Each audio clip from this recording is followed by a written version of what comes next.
네, 한번 따라해 보겠습니다. 결혼의 우선순위, 거룩이냐 행복이냐. 예, 가정생활 우리가 17번째 시간으로 우리가 나누고 있습니다. 우리나라 이제 출산율이 0.7%인데요. 인구가 유지되려면은 2.1%가 돼야 되는데 출산율이 이제 0.7. 그래서 하여튼 우리나라는 좋은 것도 1등하지만 나쁜 것도 1등을 참 잘하는 나라예요.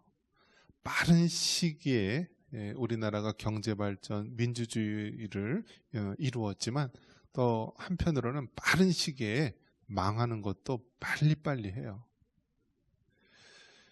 저희 어렸을 때만 해도 자녀들에 대한 계획, 여러분 얼마나 자녀를 많이 낳아서 이제 그 당시에 가장 유행했던 말이 둘만 낳아 잘 기르자. 잘 키운 딸 하나 열아들 안 부럽다 했는데 결국 한 3, 40년 만에 나라가 그 표대로 폭망하게 됐습니다. 이처럼 사람의 계획은요 굉장히 근시안적이고요 멀리 내다보지 못해요. 그런데 하나님의 말씀은 영원토록 불변하고 변함이 없습니다. 그래서 성경은 늘 우리에게 이야기합니다. 네 생각보다 하나님의 말씀, 하나님의 생각이 먼저다라고 말합니다. 우리가 신앙생활 할 때도 항상 나중에 어려움을 겪게 되는 게 뭐냐면 하나님보다 우리가 앞서가려 할 때 큰 어려움을 겪게 됩니다. 그런 면에서 여러분 이 가정에 대한 부분, 결혼에 대한 부분 또 이뿐만이 아니라 우리 삶에 있는 모든 부분에 있어서 우리가 하나님보다 앞서가지 마시고 늘 성경보다 앞서가지 않기를 주님의 이름으로 축원합니다. 요즘 이제 많은 사람들, 특히 젊은이들의 그 트렌드가 뭐냐면 행복입니다. 행복. 근데 너무나 당연한 것이죠. 우리는 정말 행복할 권리가 있고 또 행복해야 하고요. 그런데 그 행복이라는 것이 이 세상이 말하는 행복은 육신적인 행복, 또 쾌락, 땅에 속한 잠깐의 쾌락을 얘기하는 것이고 또 성경이 말하는 행복은요 그것이 아니에요. 우리가 하나님 안에 있을 때 또 창조 질서 속에서 우리가 살아갈 때 주어지는 그러한 행복을 말하는 것입니다. 그렇기 때문에 우리가 행복해야 된다. 맞는 이야기입니다. 그런데 성경이 말하는 행복을 따라가야지 세상이 말하는 행복은 결국 육신적인 쾌락 속에서 결국 멸망하게 되는 것입니다. 그래서 이 결혼에 대한 부분도요. 이제 행복이 먼저냐 또 거룩이 먼저냐라는 이 두 가지 물음에 있어서 세상 사람들은 행복하기 위해서 결혼합니다. 젊은 사람들 보면은 서로 사랑하는 남녀가 만나서요 행복하기 위해서 결혼합니다. 그런데 결혼 생활을 하다 보면은 어떻습니까? 행복한 일보다는요 힘들고 어려운 일이 더 많이 있는 것이죠. 그러다 보니까 결혼 생활을 하다 보니까요 어떻게 해요? 행복하지가 않아요. 그러면 결혼의 목적이 행복이라고 생각했던 사람은 내가 결혼을 했는데도 행복하지 않구나. 이 결혼은 잘못된 것이다. 이 가정은 잘못된 것이다 하면서 그것을 깨뜨리는 일이 발생하게 됩니다. 그런데요, 이 결혼의 목적, 이 가정의 목적이 행복해야 되지만 행복보다 더 큰 우선순위가 있다라는 것입니다. 그것이 바로 거룩이다라는 거예요. 거룩. 물론 우리가 행복해야 되지만은 행복보다 더 앞서가는 것이 거룩이다. 즉, 나 자신이 행복해야 되고요. 우리 가정이 행복해야 되고 내가 속한 사람이 행복해야 되지만 그거보다 더 소중한 것이 무엇이냐면 바로 거룩. 하나님이 더 먼저다. 하나님이 더 우선순위에 와야 된다라는 것입니다. 오늘 읽은 이 말라기 3장 15절 말씀에 보면은 일부 일처제의 원리에 대해서 이야기를 해주고 있어요. 일부 일처제. 이게 무슨 뜻이죠? 한 남편과 한 부인, 아내가 만나는 것. 일부 일처제. 그래서 우리나라 헌법에는 일부 일처예요, 일부 다처예요. 우리 박나곤 집사님, 우리나라 헌법에는 일부 일처예요, 일부 다처예요. 네, 일부 일처죠. 우리나라 헌법에 정했어요. 헌법의 일부 일처. 자, 그런데 그 다른 나라에서는요, 이 아랍권에서는 뭐 마누라가 막 3명 이상씩 막 되기도 하고요. 자, 그러면 우리나라, 우리 뭐 조선시대라든지 우리나라에서는 여러분 일부 일처였습니까? 아니었습니까? 우리나라 양반들 있잖아요. 양반들 보면은 일부 일처예요, 아니에요? 아니었어요. 그러니까 우리나라도 보면은요, 못된 것은 다 했던 나라예요. 못된 것은 다 했던 나라. 일부 일처가 아니라 양반들은요, 다 소실을 뒀잖아요. 첩을 뒀잖아요. 우리나라 잘 나가는 대기업 총수들 보면은요, 자녀들이 많아요. 그러면 아니, 한 여자가 뭘 그렇게 많이 낳았는가 보면은 혼자 난 게 아니더라고요. 첩이 나고 소실이 나고. 그러니까 우리나라도 보면은요, 이 조상 이런 보면은 아주 나쁜 습관을 들인 거죠. 나쁜 습관. 한 명의 남자가 여러 명의 부인을 두면은요, 반대로 어떻게 돼요? 장가 못 가는 남자도 수두룩한 거예요. 수두룩한 거예요. 어떤 사람은 이슬람교에 가면은 여러 명의 부인을 둬서 여러 명의 마누라를 둘 것 같은데요. 그 사람은요, 결혼도 못 해요. 왜요? 잘난 남자가 여러 명 뒀기 때문에요. 총각으로 사는 사람이 훨씬 많을 거예요. 성경에서 보면은 일부 일처가 원칙입니다. 일부 일처가. 그런데 이슬람교라든지 여러 다른 사람들은요, 봐라, 아브라함이 부인이 몇 명이냐? 여러분, 아브라함 부인이 몇 명이에요?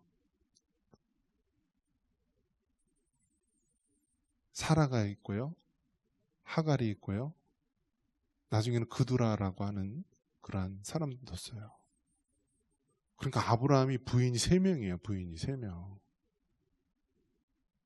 믿음의 조상이라고 하는 아브라함이 3명이에요.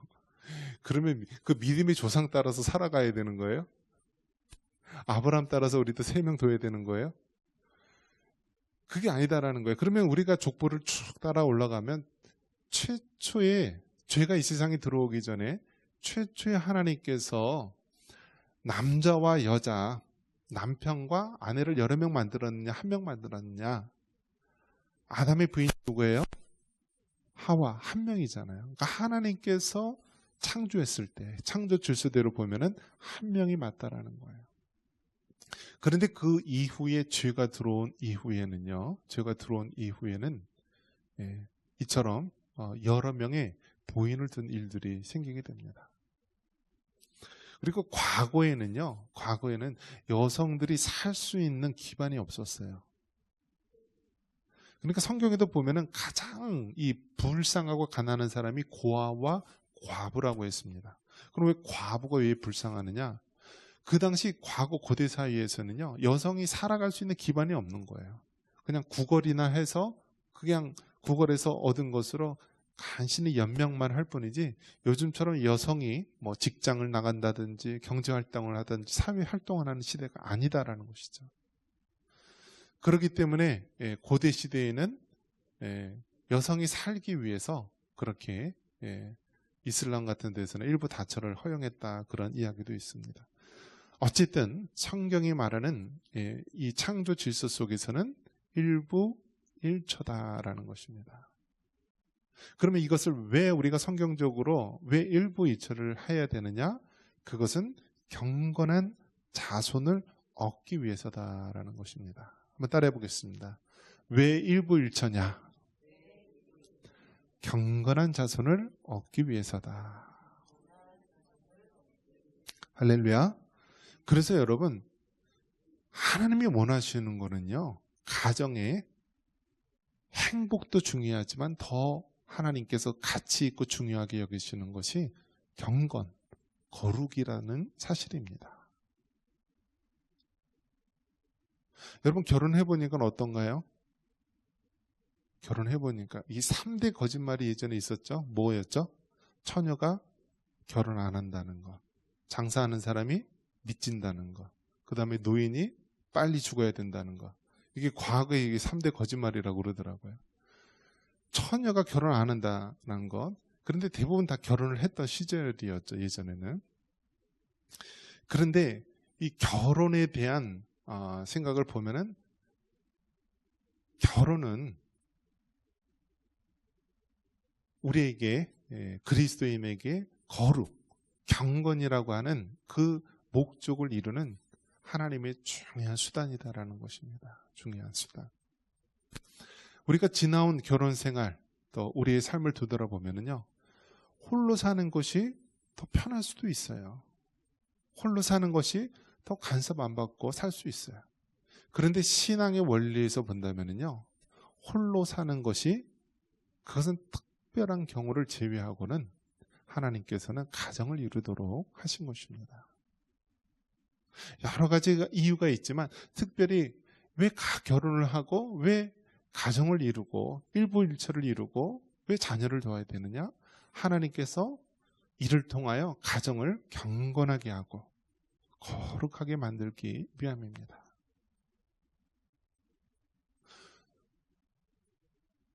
우리 이제 개신교, 우리 프로테스탄트 개신교에서는 목회자들이 결혼을 합니까 안 합니까? 하지요.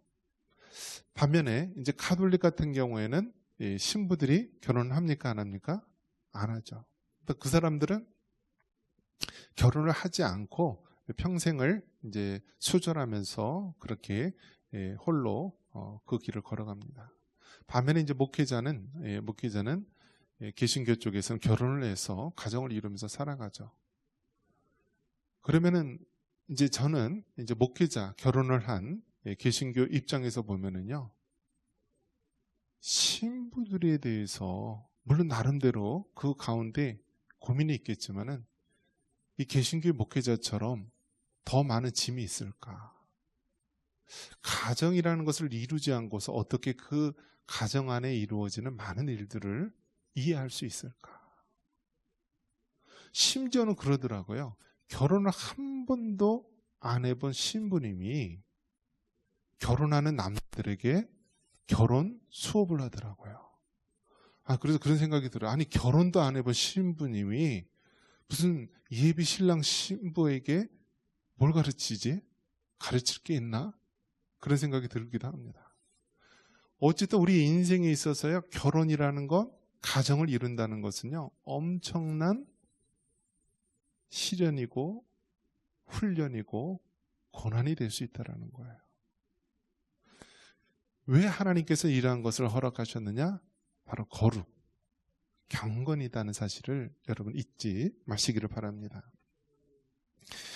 요즘 이제 세간에 항상 화두가 되는 사건, 이 사건 때문에요, 요즘 이제 판사들이요, 형사건이나 민사건 하지 않고요, 가정법원으로 그렇게 많이 가려고 한다라고 합니다. 이 세 개의 사건 무엇이죠? 바로 이 SK그룹, 그 회장의 이 사건 때문에 그런 것이죠. SK그룹이 지금 우리가 이제 전 대통령 딸이었던 노소영 씨하고 이혼 소송이 붙은 거죠. 이혼 소송이 붙었는데 1심에서는 이제 그 남편 쪽을 손을 들어줬어요. 그래서 노소영 씨에게 위자료 1억에다가 또 재산 분할 한 600몇 억이었는데요.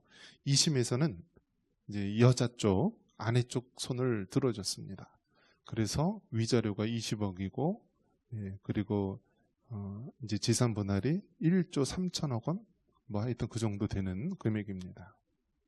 그런데 그 여자 쪽에서 주장한 것이 무엇이냐면 헌법의 가치인 일부 일처제를 지키기 위해서 나는 이렇게 한다라고 이야기합니다.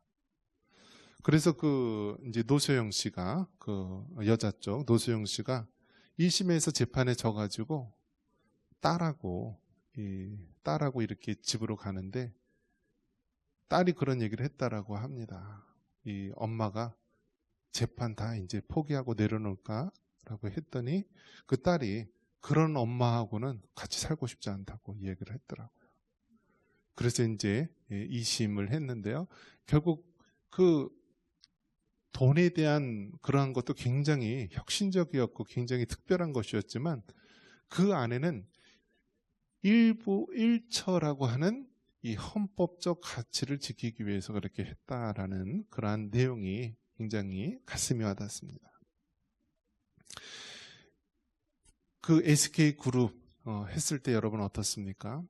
원래 그 그룹이요, 그 지금 현 회장의 아버지 최종현이라고 하는 그 아버지 이제 회장이 있었는데요.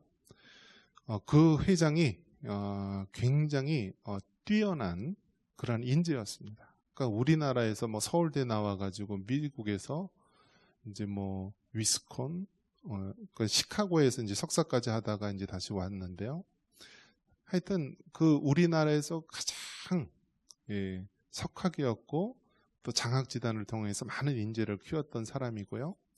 원래 그 사람이 SK를 창건한 사람이 아닌데 형이 일찍 죽어서 SK그룹을 먼저 했던 그 사람은 형이었는데 형이 일찍 죽어서 그 동생이 유학가에 있던 동생이 뒤를 이어서 한 것입니다.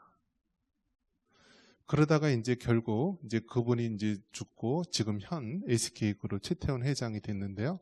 원래 그 족보대로 한다면은 원래 그 형 쪽 아들이 있기 때문에 그 아들이 그 그룹을 물러받아야 되지만은 워낙 그 뛰어난 경영 실력을 갖고 있었던 사람에게 줘야 된다고 해서 결국 그 최종현과 그 아들 지금 현 최태원 회장에게 그룹 경영권이 넘어간 것입니다.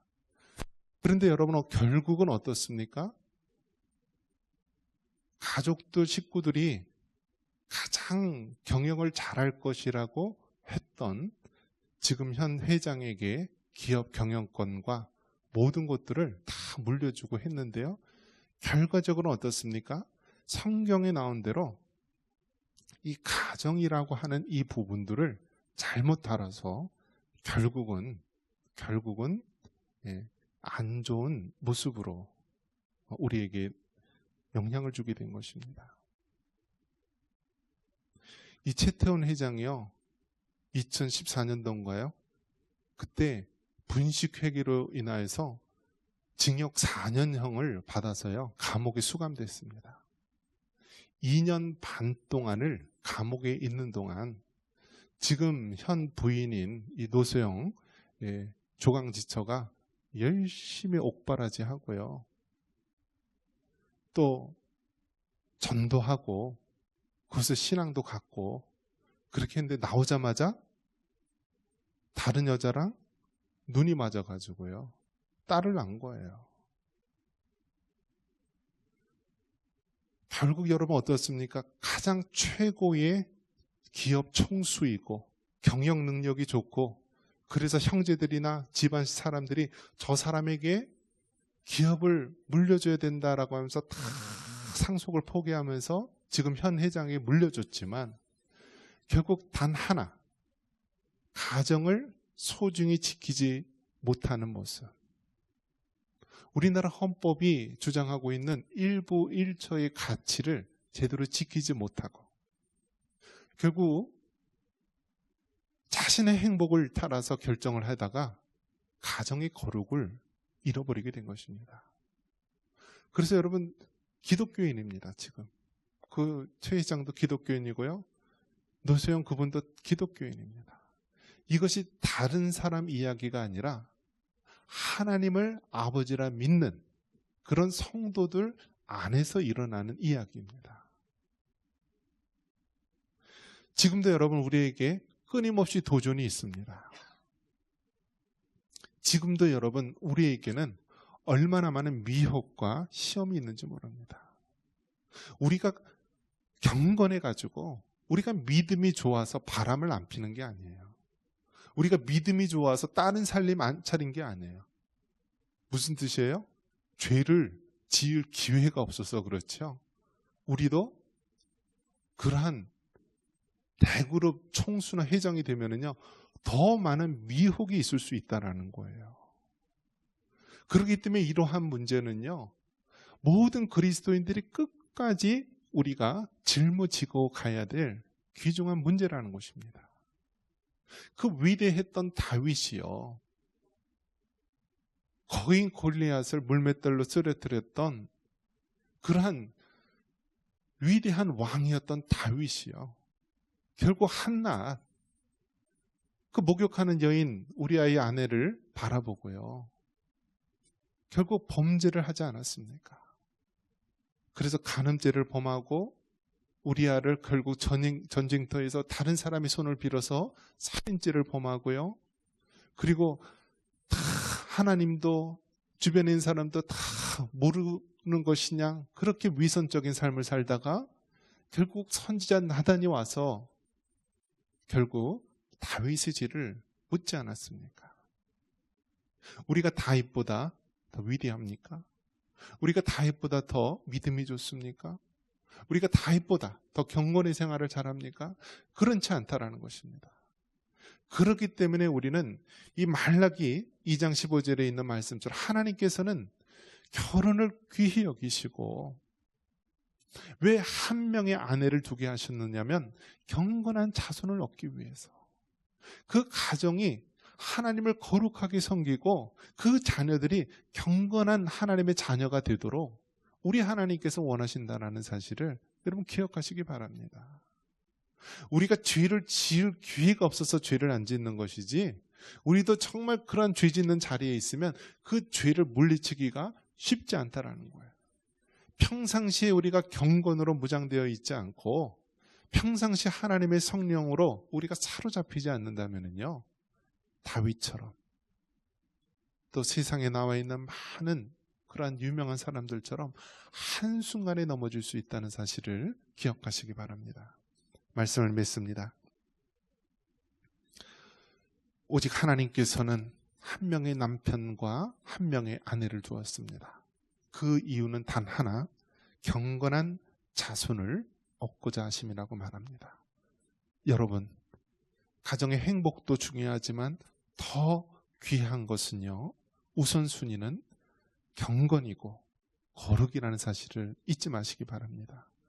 나 자신의 행복도 소중하지만 하나님은 그 가정이 나로 인하여 더 거룩하고 경건해지기를 원합니다. 이러한 거룩을, 경건을 끝까지 붙잡고 승리할 수 있는 여러분 되시기를 주님의 이름으로 축원합니다.